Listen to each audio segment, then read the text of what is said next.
Hi అండి అందరికీ welcome back to foodies విజయ. ఈరోజు ఎగ్ ఫ్రైడ్ రైస్ ఎలా చేసుకోవాలో ఈ వీడియోలో చూసేయండి. ముందుగా 3 ఎగ్స్ని బ్రేక్ చేసి మంచిగా కలుపుకోవాలి. కొద్దిగా సాల్ట్ కూడా వేసుకోవాలి. తర్వాత స్టవ్ ఆన్ చేసేసుకొని ఒక కడాయి పెట్టుకొని తగినంత ఆయిల్ వేసేసుకొని మన ఎగ్ మిశ్రమం ఇందులో వేసేసుకొని మంచిగా ఫ్రై అయిపోయిన తర్వాత ఒక ప్లేట్లోకి తీసేసుకోవాలి.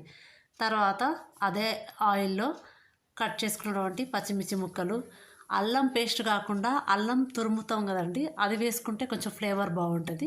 నేను అల్లం తురుము వేసాను. తర్వాత మన ఎగ్ ఆమ్లెట్ అనేది వేసేసుకొని చిన్న చిన్నగా పీసులాగా చేసేసుకొని మీ రుచికి తగ్గట్టుగా కొంచెం కారము, ఉప్పు, ధనియాల పౌడర్, గరం మసాలా, కొంచెం కొత్తిమీర కూడా వేసుకొని మంచిగా కలిపేసుకోవాలి. తర్వాత సరిపడా రైస్ వేసుకొని కలుపుకోవడమే. తర్వాత పైన కొంచెం కొత్తిమీర, నిమ్మకాయ చల్లుకుంటే ఎంతో టేస్టీగా ఉండే ఎగ్ ఫ్రైడ్ రైస్ రెడీ అండి. సూపర్గా ఉందండి టేస్ట్. ఈ వీడియో నచ్చితే లైక్ చేసి సబ్స్క్రైబ్ చేసుకోండి.